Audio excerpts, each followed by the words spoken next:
saya Muhammad Faris 9. Oh, berarti ada Faris 1, Faris 2, Faris 3, Muhammad Faris. Saya minta akan menikah secepatnya Pak Ustaz. Calon sudah ada, mahar pun sudah ada, tinggal persetujuan orang tua. Bapak, ibu, anak bapak sudah pengajian, anak ibu sudah pengajian. Jangan sampai gara-gara persetujuan kalian tak dapatnya berzina dia, makan haram dia. Sebulan 4 kali dia jalan-jalan, kalian menanggung dosanya. Pak, kalian menanggung dosanya, Bu. Mau kalian menanggung dosanya? Setuju ya anak-anak kalian yang mau nikah. Kalau tak setuju kalian dengan calonnya, buat fit and proper test. Saya ulang sekali lagi, bapak ibu yang menghalang-halangi anak sudah mampu, sudah bekerja, cukup modal, hanya karena tak suka, hanya karena tak suka sukunya, hanya karena tak suka latar belakangnya, padahal orang baik, beriman, takut sama Allah, kalian menanggung dosanya sampai dia akad nikah. Waspadalah.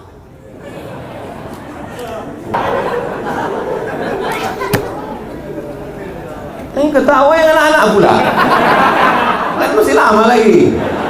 Nomor-nomor antrian 160 kalian. Apa yang harus dilakukan anak kalau orang tua membuang anaknya? Dibuangnya anaknya dalam kardus, diletakkannya depan toko, menangis bayi itu, diambillah sama yang punya toko, dijaganya. Bingung dia pas membuat akte kelahiran. Bin siapa Pak? Bin kardus.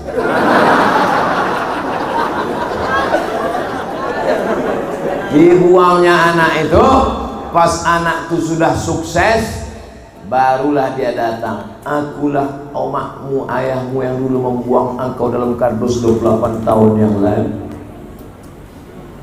Pernahkah anak itu minta masuk ke dalam rahimmu? Tidak. Siapa yang meniupkannya ke dalam perutmu? Allah kirim malaikat. Hai malaikat, bawa ruh ini masuk ke dalam perut. Makanya berapa banyak orang ingin punya anak, sampai operasi, sampai bayi tabung ke Singapura. Bayi tabung paling murah 100 juta. Itu tabung-tabung 9 kilo saya kenal.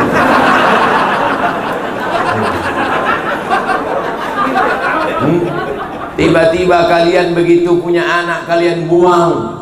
Sedangkan membuang sampah di jalan saja ditangkap polisi di Singapura. Membuang puntung rokok, membuang permen karet. Ini membuang anak titipan Allah Subhanahu wa ta'ala. Jangan pernah terlintas di pikiran. Jangan pernah terlintas di pikiran. Jaga amanah ini.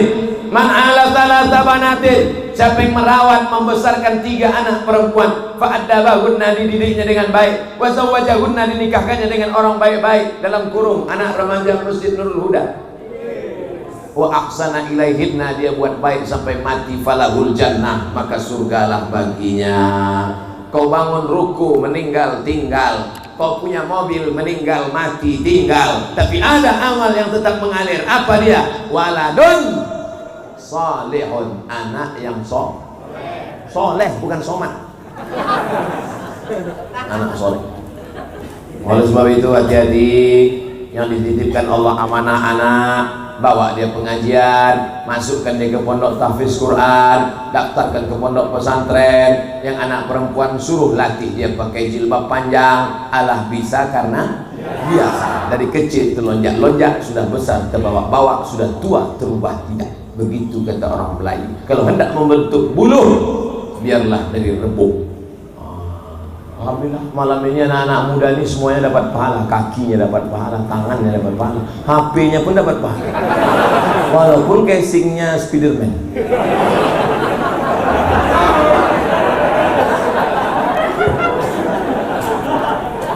Mantap anak mudanya. Saya pun semangat, ini kan anak muda nih, semangat berapi-api malam ini kan anak muda.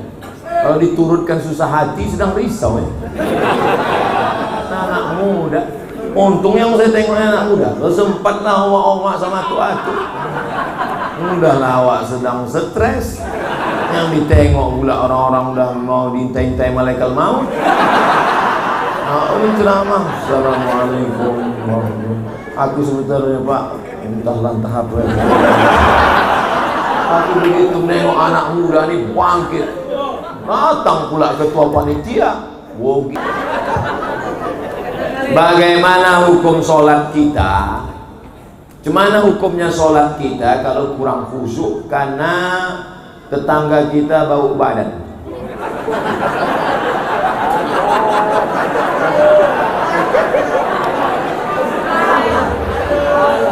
Man akala basolan, siapa yang makan basol bawang merah au zauman bawang putih, fala yaqrabanna musallana, jangan dekat-dekat tempat sholat kami. Falyatazil masajidana, jangan masuk ke masjid kami. Habis makan bawang merah bawang putih belum gosok gigi masuk ke masjid. Ayatnya kurang lebih nas. Innal malaikata tata'adza, malaikat tersakiti dengan bau mulut. Makanya Nabi mengatakan laula an asyqa ala ummati, kalau tidak memberatkan bagi umatku la amartuhum bisiwak, kusuruh mereka bersiwak bergosok gigi. Makanya kadang imam-imam khususnya banyak dari kalangan jamaah tabligh mengantongi siwak. Luruskan shaf, luruskan shaf. Sunnah. Yang kalian ketawakan sunnah, bengkak mulut nanti. Bersiwak sebelum sholat. Orang Islam gosok gigi sehari 5 kali, sebelum subuh, sebelum zuhur, sebelum asar, sebelum maghrib, sebelum isya. Tak usah ajari orang Islam tentang kebersihan, sama mengajar itik berenang. Oleh sebab itu, cara melawan sifat yang batil dari hati kita Pak Ustaz. Ala fil jasadi mudghah, ketahuilah di dalam jasad itu ada segumpal. Idza salaat salah al jasadu kullu, kalau yang segumpal ini baik, yang lain ikut baik. Mata baik, telinga baik, kaki baik. Tapi kalau yang segumpal ini rusak, fasadal jasadu kullu, yang lain ikut rusak. Ala wahyal qalb, yang segumpal itu adalah hati adalah tempat bersama Tuhan, tempat aku meminta segala doa. Saya kan tak mau aja buat album ini, kalau mau mati artis-artis itu. Jadi semuanya berawal dari hati. Oleh sebab itu bersihkan hati. Ini kalau cerita masalah penyakit hati ini banyak sekali. Di antara penyakit hati adalah hasad. Hasad itu bahasa kitanya apa? Dengki. Nama penyakitnya hasad, nama orangnya hasid. Ustaz ini ngada-ngada aja. Kadang orang banyak tak percaya sama saya. Terus setelah saya sebutkan ayatnya, oh, wa min syarriha, itulah dia hasid. Wa min syarri hasidin idza hasad. Hasad nama penyakitnya, hasid nama orangnya. Kenapa dalam Quran tuh hasidin? Ada baris bawah gua, hasidin. Makanya kalau ngasih nama anak jangan asal buka Quran. Ini lahir anak, buka Quran. Siapa namanya? Hasidin.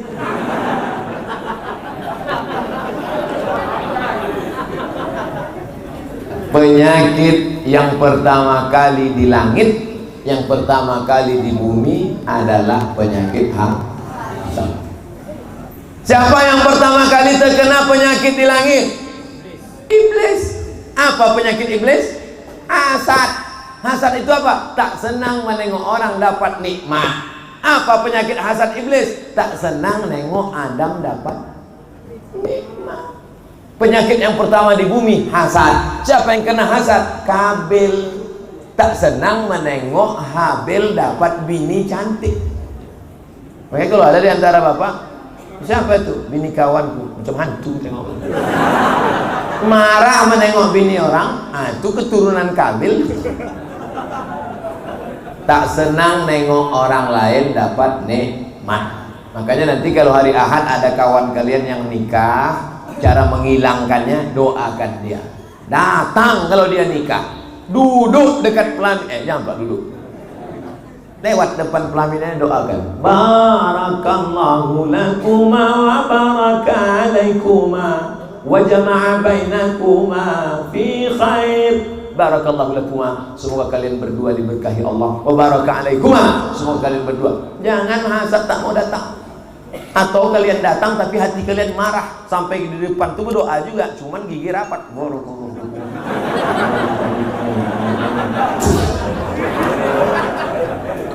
Ibu juga jangan hasad, Bu. Ya, itu yang nikah di hotel itu siapa? Kawan anak saya. Yang kemarin satu kelas sama anak ibu? Iya. Kok anak dia nikah duluan? Iyalah, dia pakai pelet.